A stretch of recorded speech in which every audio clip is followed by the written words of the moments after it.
And as happens in every race, the umpire runs through the start sequence so that both crews are aware what will happen. As they sit ready now and get straight, we'll have a start. Go!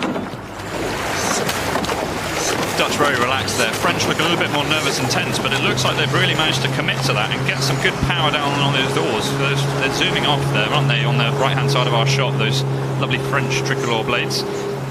Yeah, really aggressive start.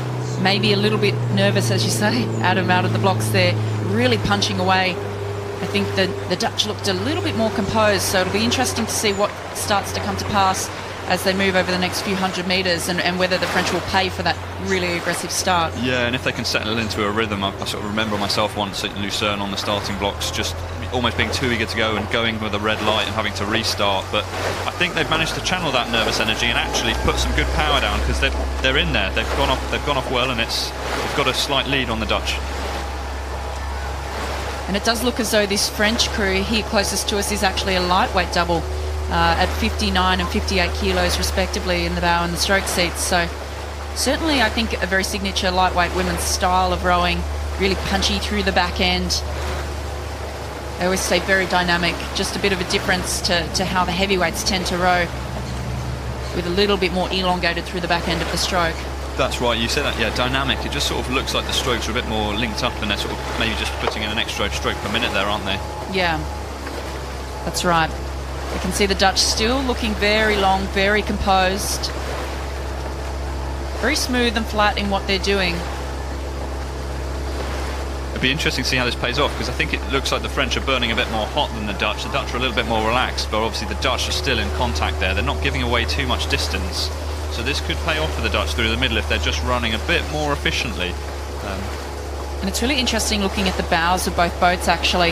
That French boat, you see that dip down at the back end of the stroke, and it's really the bow ball going down closer to the water with each stroke. It's really bouncing a little bit, whereas the Dutch bow tends to be running a little bit more smoothly. They're getting that nice surge off the back end of each stroke. So it looks like what they're doing is not going to be quite as costly as what the French are doing at the moment. So, like you say, it'll be interesting to see what starts to unfold here. Yeah, it's a bit more of a French flamboyant style, isn't it? A bit more energy and go, and it's just being sure, is that energy going into propulsion up the course? That's concerning me. But it's going to be it's a great race. There's still very much all to play for. These smaller boats, you can really change the speed very quickly, so anything can happen.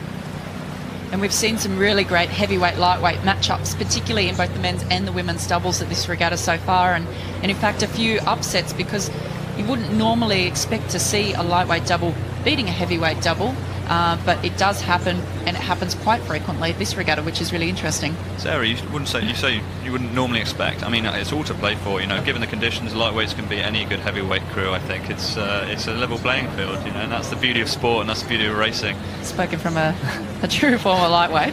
That's right, of course.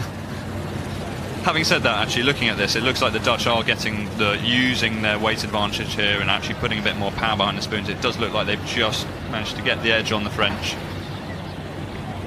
I think what we've seen happen in the last couple of races in both the men's and the women's doubles is that some of these lightweight crews seem to have a really, really good turn of speed and that resolve, and it's like they come to a decision point and then they pop the rate up and they decide that they're really going to put the boot in. So will we see this from the French crew today, or will this Dutch smooth rhythm start to win out? I think the French are already poised to go again. They could unleash some fireworks at any moment. So it's still, I think it's not safe for the Dutch. They've got to make sure and capitalise on that extra power through this middle chunk of the race, get a bit more distance on them if they want to be in a safe place.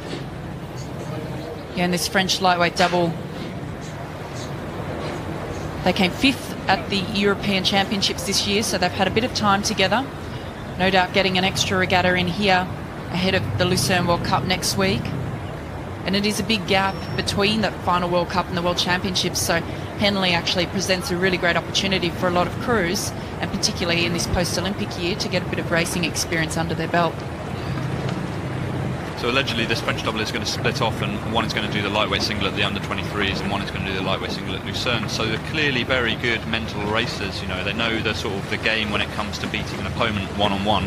And again, they're holding them off. They're digging deep, and as you're coming up the sort of middle of the course here, up towards Remnant Club, which is that lovely tent you can see in the background with the big flag flying next to the willow tree and the hole in the wall. This is sort of mid part of the course. It's still going to be a gut buster, this race. And it looks to me as though the French have really made a step up here. I think they've moved their boat out to almost a length lead now. Just a little bit more brightness. The rates come up. Here we go. It's not much in it, is it? So canvas half a length is still really tight, isn't it? Look at the power that this French double are putting in now. They've really, obviously, this is a critical part of their race plan where they've decided that they're going to try and go for it here, try and win the race through the middle of the course. It's one of those things where you don't want to leave it too close to the end, because sometimes those runs don't pay off. So they're really sticking it in where it hurts. Definitely not when it's like this. You don't want to leave anything to chance. I think and you could see the sort of the grit and determination on Claire Bove's face there, actually. So she's training to be a policeman, actually. So she's a girl of many talents, but she's being very tough on herself there and keeping that rhythm strong and keeping the rate up. And we heard yesterday from Tarantola, from the French crew. This is going to be an incredible race right the way up to the finish here. This is going to be very tight. Slightly more rate coming out of the French crew, a bit more calm and relaxed than the Dutch, but are they going to really... It's incredible. Both crews have drawn level. Tarantola yesterday, she said that they were relaxed yesterday, but the atmosphere, she said, it's wow. She said it's not like the other competitions. She finds it fantastic. And there is something about this regatta. They're coming up to the enclosures. The crowd will start getting excited because we have a really, really close race on our hands here. Maybe the atmosphere will help to carry them through, but I'm not sure, because the Dutch have really started to move now. That shot there is really good. You can see that leg drive power just getting onto the oars and propelling them forward. That's the advantage this crew's got. This on the right-hand side, this Dutch crew, just a bit more extra muscle power on board to propel that boat along. The Dutch, that smooth, composed rhythm that they've had all the way down the track, it could be paying off now. They've opened the taps now, haven't they? They've put more rate in here, and they've just managed to sneak a bit on the French.